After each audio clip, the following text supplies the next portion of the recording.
we'll start with the last chapter in the first book. That is chapter number 8, electromagnetic waves. In chapter 4, we have studied that a current carrying conductor produces magnetic field around it. If you have a conductor and if the current is flowing through that conductor, then obviously it produces a magnetic field around the conductor, and its direction is given by right hand thumb rule. We know that. And also, if we have parallel currents, that means we are having a two conductors and we are sending the current in the same direction, parallel currents. If they are held very close to each other, then also they will experience magnetic force. So therefore current produces the magnetic field. If you have two parallel currents, then obviously there is a magnetic force between those two parallel currents.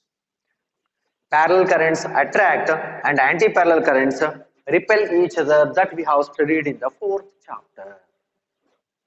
Now in the chapter 6, that is electromagnetic induction, we have studied that a timely varying magnetic flux linked with the coil. The magnetic flux linked with the coil, that is the magnetic field, if it is varying, then it induces an EMF in the coil. That means it is going to produce the current or the electric field. So here electric field, here the current flowing is producing the magnetic field.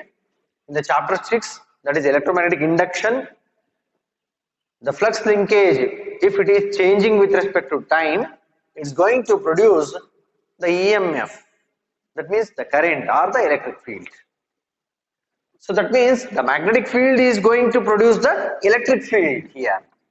Magnetic field is changing with respect to time, therefore it is going to produce the electric field. Now in this chapter, we are going to study whether the converse of this one is true or possible. That means if you have a timely varying electric field, now electric field is changing with respect to time. From this one, can we get a timely varying magnetic field? Now, in this chapter, we are studying a timely varying electric field is going to produce a magnetic field. This was first predicted by, this was first proposed by James Clerk Maxwell.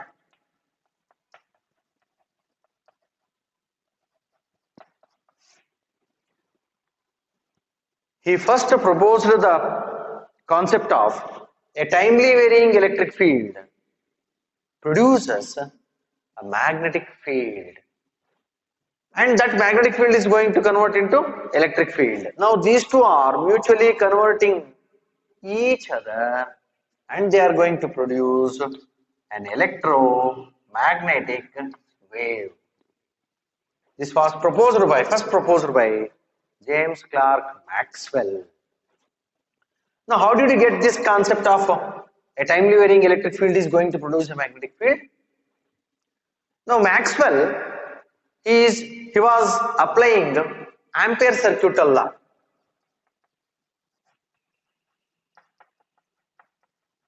That we have already studied. What that Ampere circuital law says, that the line integral of the dot product of B dot dl, the line integral of dot product of magnetic field vector and the element vector, current element, that should be is equal to mu naught times the current enclosed by that surface. That we have studied in the 4th chapter itself, Ampere circuital law. By using this Ampere circuital law, he is going to study or he is going to obtain the expression for magnetic field in the case of a charging of a capacitor. If you have a capacitor, now this capacitor is connected to a timely varying current, that is AC. If the capacitor is connected to an AC, he is going to find some point P.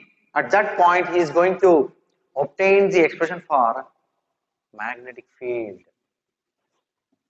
He was using Ampere circuit law. By using Ampere circuit law, he found a missing term in this Ampere circuit law. There was a missing term in the Ampere circuit law that was removed by James Clerk Maxwell.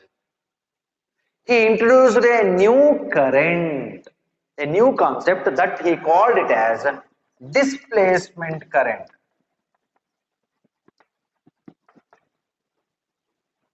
He introduced a new concept called displacement current. With that one, he has removed inconsistency in Ampere circuit law. Discrepancy. There was a discrepancy in Ampere circuit law, inconsistency in Ampere circuit law. In order to find the magnetic field at this point outside a capacitor, parallel plate capacitor. Now this inconsistency is removed by introducing a new term. He called it as displacement current. He called it as a displacement current. Now Maxwell, he has developed 4 set of equations which are relating electric field and magnetic field with respect to their sources, that is electric charge and the current density. Now electric field, source for the electric field is the electric charge, and source for the magnetic field is the current density or electric current, that is J, we can write in the vector notation. With these concepts, he has developed a 4 set of equations and he called it, and they were called as Maxwell's equations.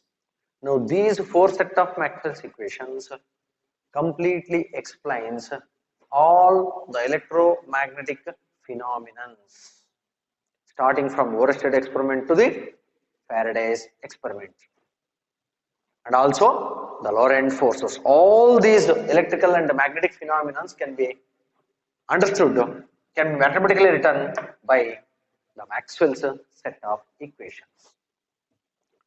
The one important achievement of Maxwell was the discovery of electromagnetic waves. What are the electromagnetic waves? Now these are the waves containing timely varying electric field vector and the magnetic field vector.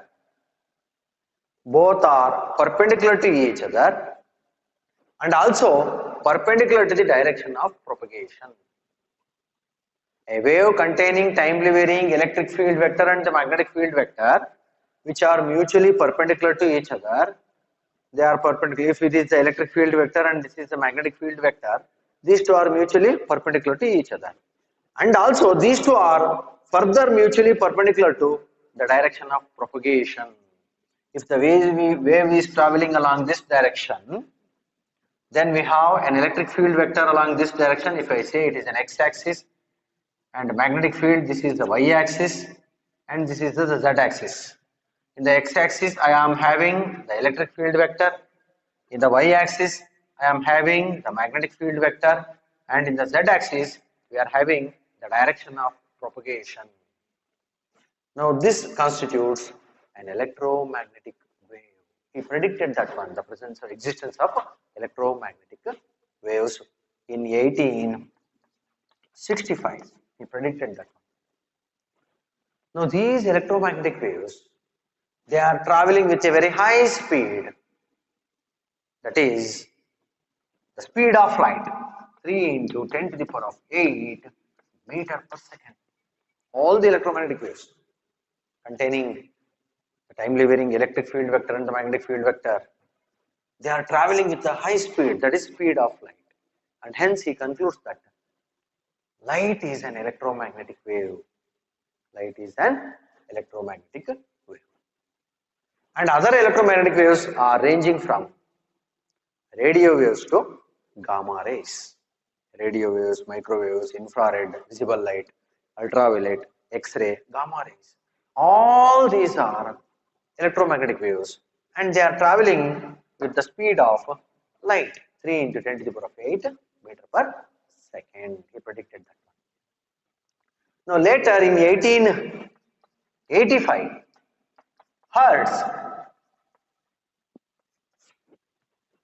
Hertz, he performed an experiment and he produced these electromagnetic waves in a laboratory. Maxwell theoretically proposed the existence of electromagnetic waves, but experimentally the electromagnetic waves were first produced by Heinrich Hertz in 1885. Later onwards, Marconi and other scientists, they used these electromagnetic waves and they transmitted the electromagnetic waves, and that led to the revolutionary changes in the communication system that we are observing now. Now in this chapter, we are going to study what is the need of displacement current. What is the concept of displacement current, or what is the need for the displacement current, and some of the properties of electromagnetic waves and how these electromagnetic waves are classified based on their production, based on their property, based on their wavelength or frequency. We are going to classify all the electromagnetic waves and what are their uses, that we are going to study in this chapter. First we will study what is the need for displacement current. Now we will study displacement current, concept of displacement current. Maxwell, he found an inconsistency in Ampere circuit law. He tried to find the expression for magnetic field for an outside point P in the case of a capacitor gets charged by a timely varying current. He did not able to find the expression for magnetic field when the current is flowing through that capacitor. It is going to charge the capacitor. He found an inconsistency in Ampere circuit law, and finally he removed that inconsistency of Ampere circuit law by adding an additional term. That term he called it as displacement current. After the introduction of the displacement current, then that Ampere circuit law was able to apply to get the expression for magnetic field if the Amperian loop is of any surface or it is of any shape. Now that he called it as displacement current.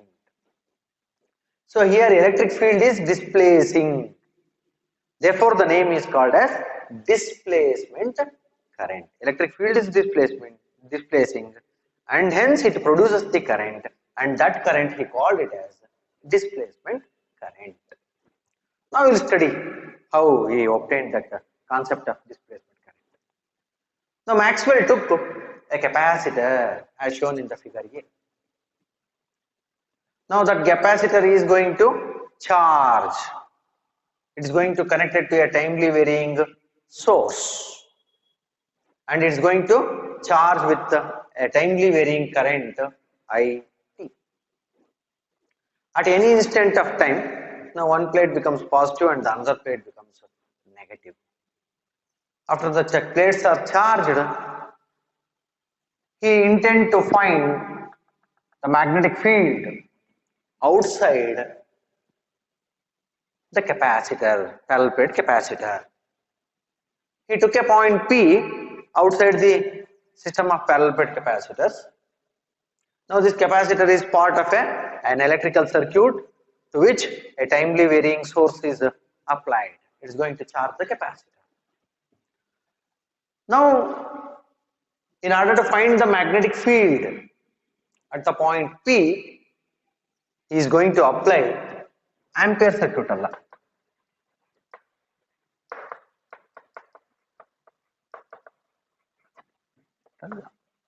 Now, what does the Ampere circuit law says? We have the statement, the line integral of B dot dl, the magnetic field vector and the current element vector, it should be is equal to mu naught times the current enclosed. Here we have taken a timely varying current, therefore I will write it as I into T. That is Ampere circuit law. Now he is going to apply the Ampere circuit law to find the expression for magnetic field.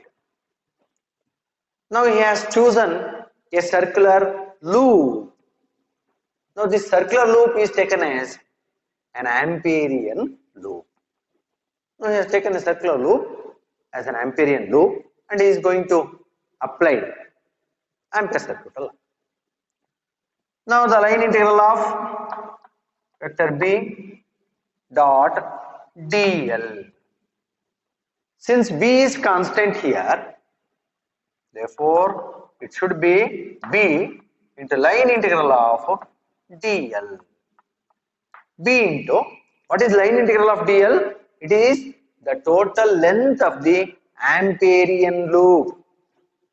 Line integral of dl means it is the total length of the curved surface. That is the Amperian loop, circular loop here we have taken. What is the total length? It is the circumference of the circular path here.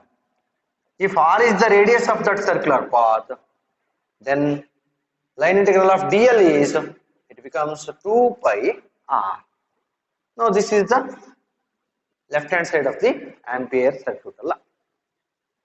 What about the right hand side?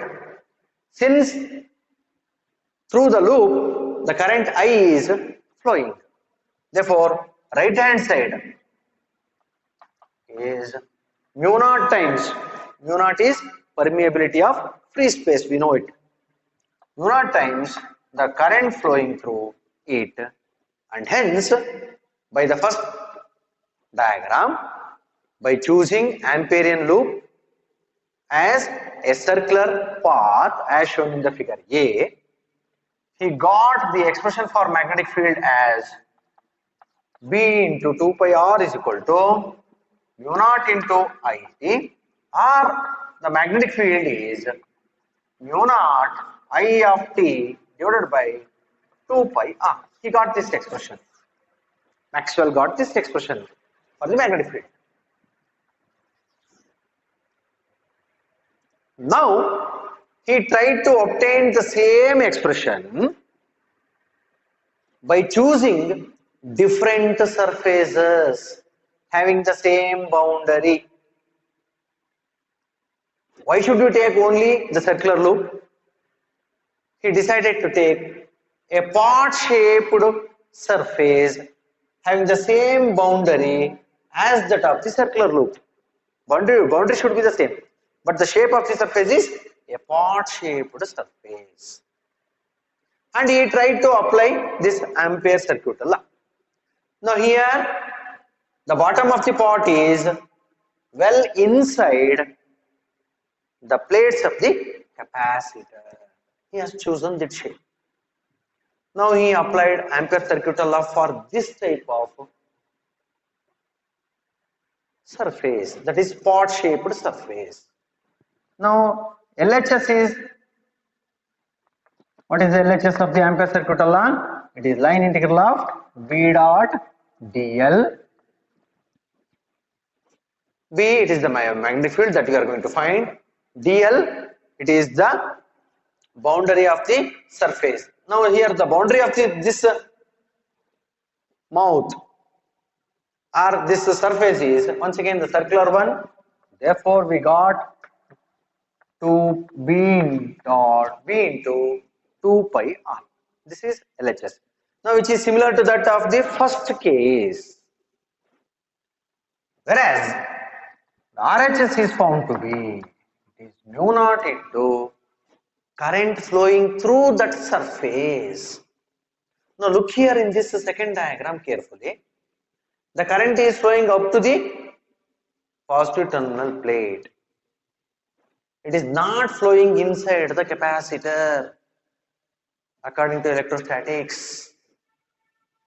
Since there is no current flowing through this surface, therefore the current is zero. Therefore RHS becomes zero. Therefore B into 2 pi R is equal to 0. Therefore magnetic field is 0. We have taken the same points P and P. In the first case we have taken only the circular loop as the Amperian loop. But in the second case we have chosen a pot shaped surface as an Amperian loop having the same boundary as the circular loop. But in the second case, if I apply the Ampere circuital law, I am getting 0. The magnetic field is 0. Then he suddenly found this inconsistency. Then he go to the third diagram. He took another shape of the Amperian loop, that is tiffin box shape, whose lid is once again having the same circular boundary as that of the first case, whose bottom is placed well inside the plates of the capacitor, between the plates of the capacitor. Now he tried to apply the Ampere circuital law. Now LHS becomes the same once again here. Left hand side is same, it is B into 2 pi R, because DL is, it is the total length of the Amperian loop, that is the circular shape, that is 2 pi R. Now RHS is going to find here also, what you are going to learn, U naught into current enclosed. Now current is flowing up to this plate only, it is not flowing inside.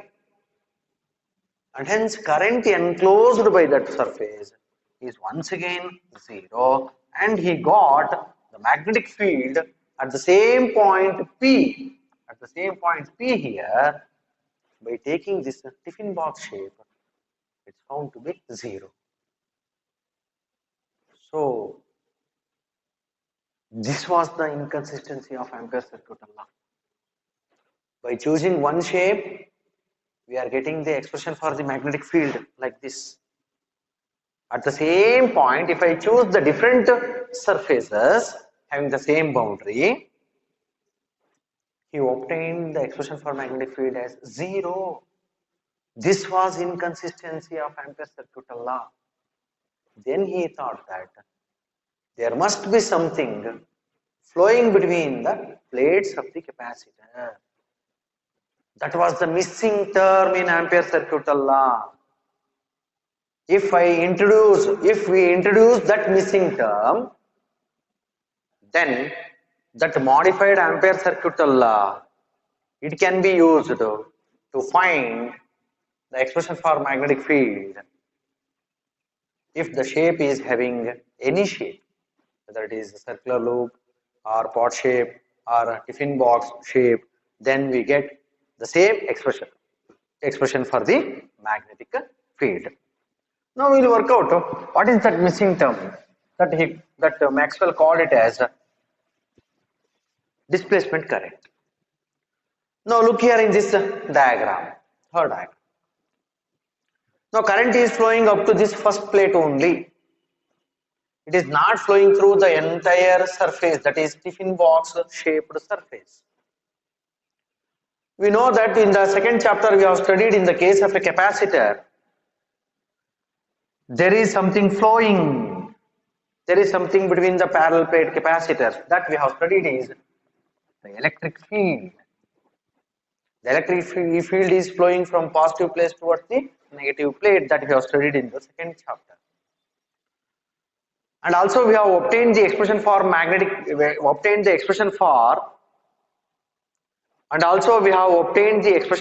electric field, magnitude of the electric field inside the parallel plate capacitors is given by sigma by epsilon naught.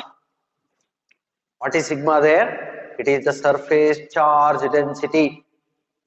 and that surface charge density is given by the total charge divided by area of the plate. If Q is the total charge on that capacitor and A is the area of cross section of the plate, then Q by A gives sigma, that is surface charge density that we have studied. So therefore the magnitude of the electric field between the plates, it is present. That is Q divided by epsilon naught into A.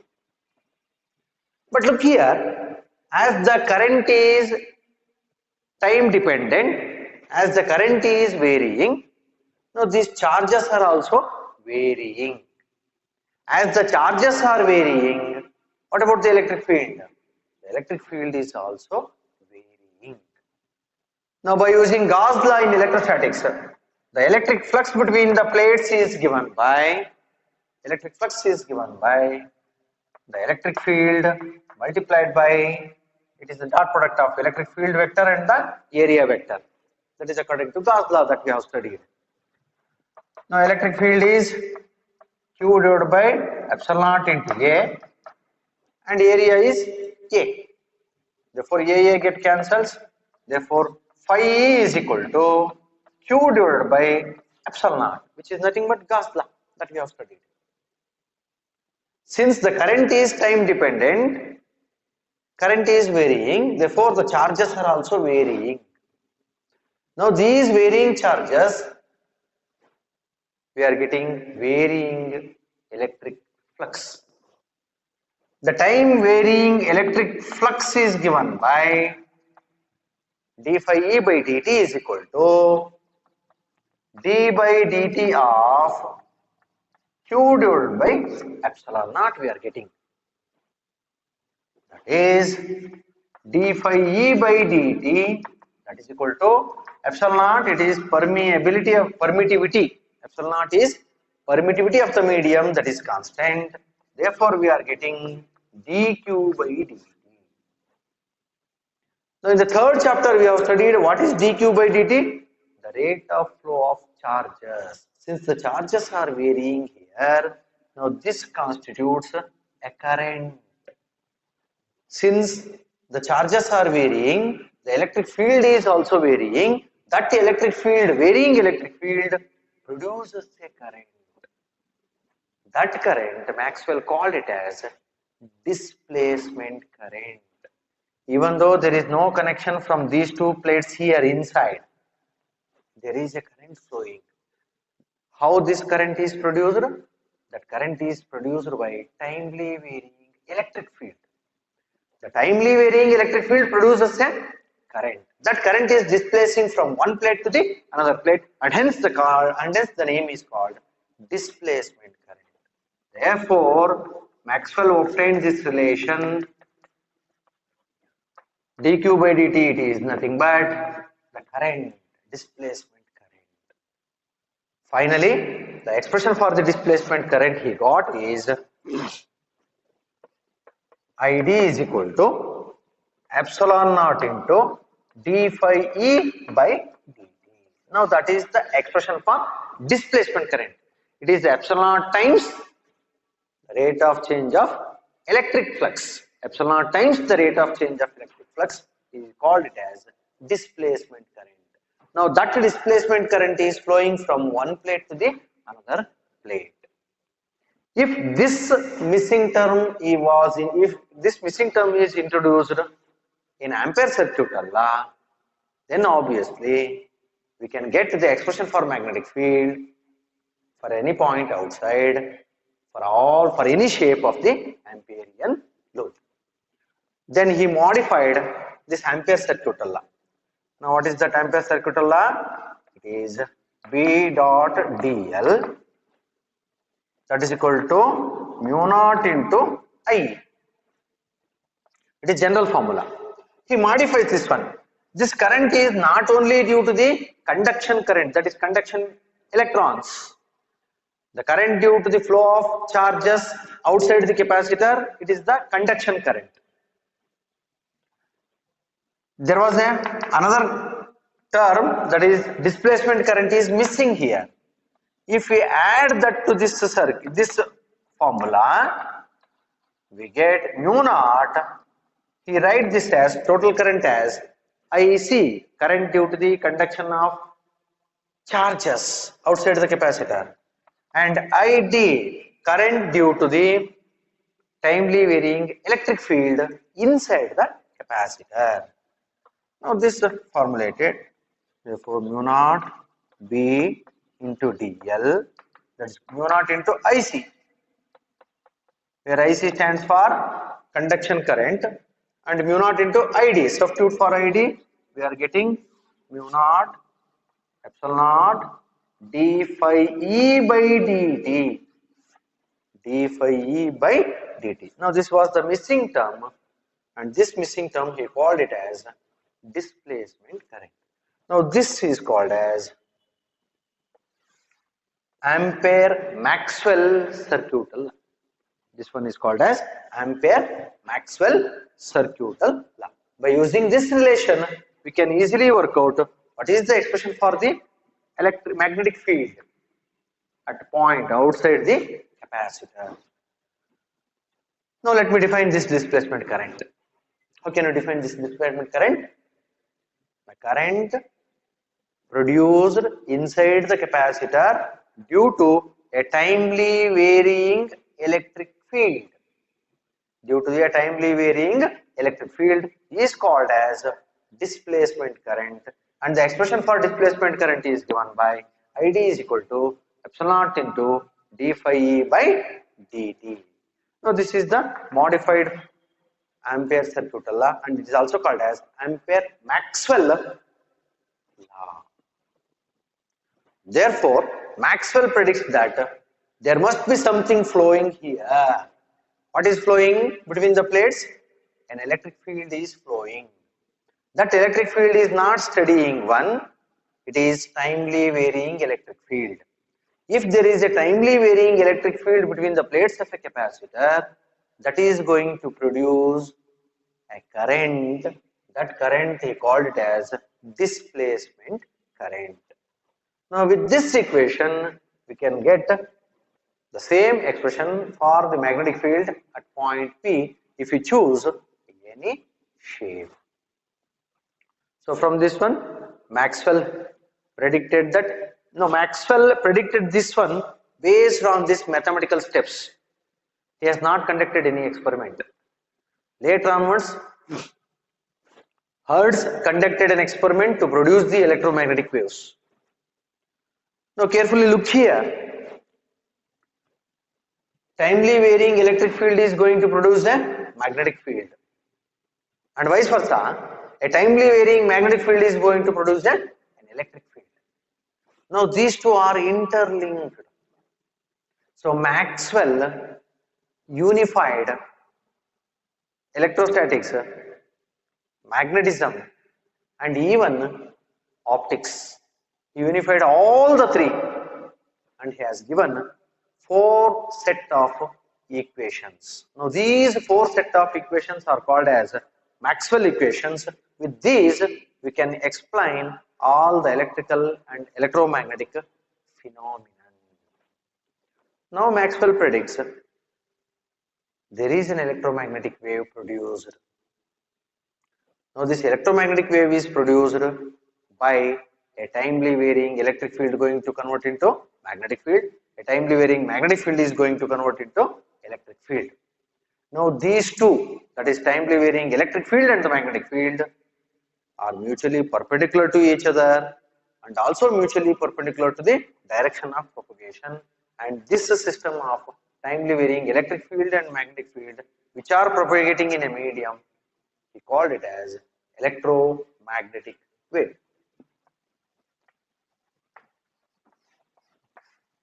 Electromagnetic waves.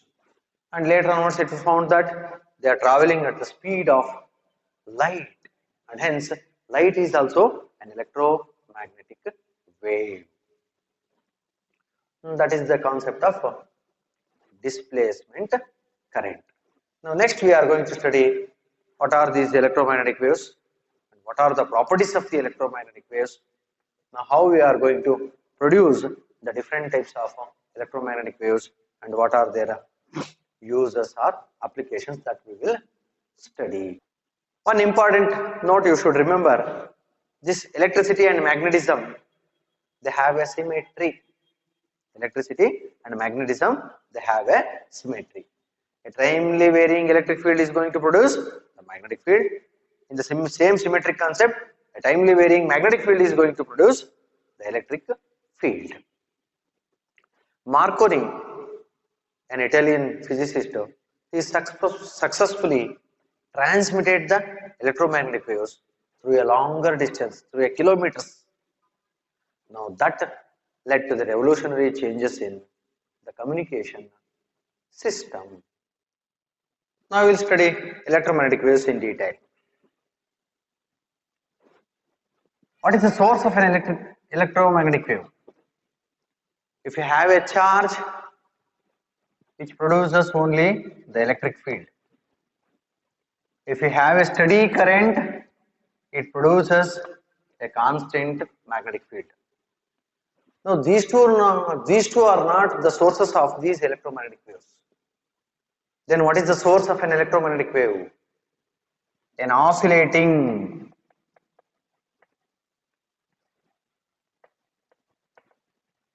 or accelerating charge. An oscillating or accelerating charge, it is the source of an electromagnetic wave. If the charge is at rest, you get a static electricity. If the charge is at a steady motion, we get a steady current, and from that one we are getting a constant magnetic field. We are not getting the electromagnetic wave. In order to get an electromagnetic wave, the charge must be accelerating. Any oscillating charge becomes an accelerating charge, and it is going to produce an electromagnetic wave. Now consider a charge which is oscillating. Now this oscillating charge produces timely varying electric field. Now this timely varying electric field is going to produce a timely varying magnetic field. In the return, this timely varying magnetic field is going to produce the electric field, and in the return, this timely varying electric field is going to magnetic field. Now these electric field and magnetic field, they begin to oscillate. That we have studied in the case of an LC oscillator. In the similar fashion here also, this electric field and magnetic field, they are regenerating one another,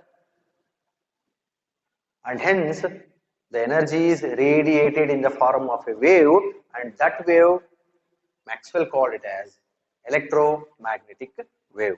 Therefore, an electromagnetic wave, it contains oscillating or timely varying electric field vector and magnetic field vector, which are perpendicular to each other, and they are perpendicular to the direction of propagation. Now the diagram is as shown in the figure. Along the x-axis, we are taking the electric field vector. This is the electric field vector along the x-axis. Along the y-axis, we are taking the magnetic field vector. We have chosen a magnetic field vector. And what is the z-axis?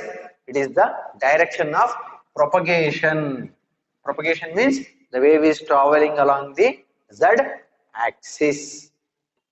Now, according to this diagram, we have the electric field vector Ex is equal to E naught, the peak value of the electric field, into sine of kz minus omega t.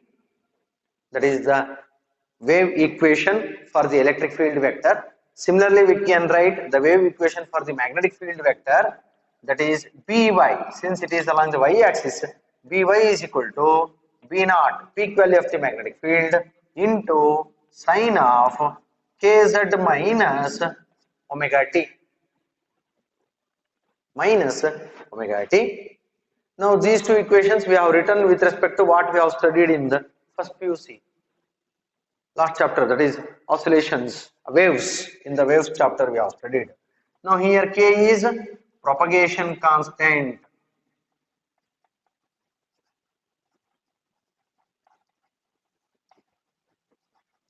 propagation constant, and that is related to the wavelength, that is given by k is equal to 2 pi by lambda. Z is, it is along the z axis, and omega, it is the angular frequency.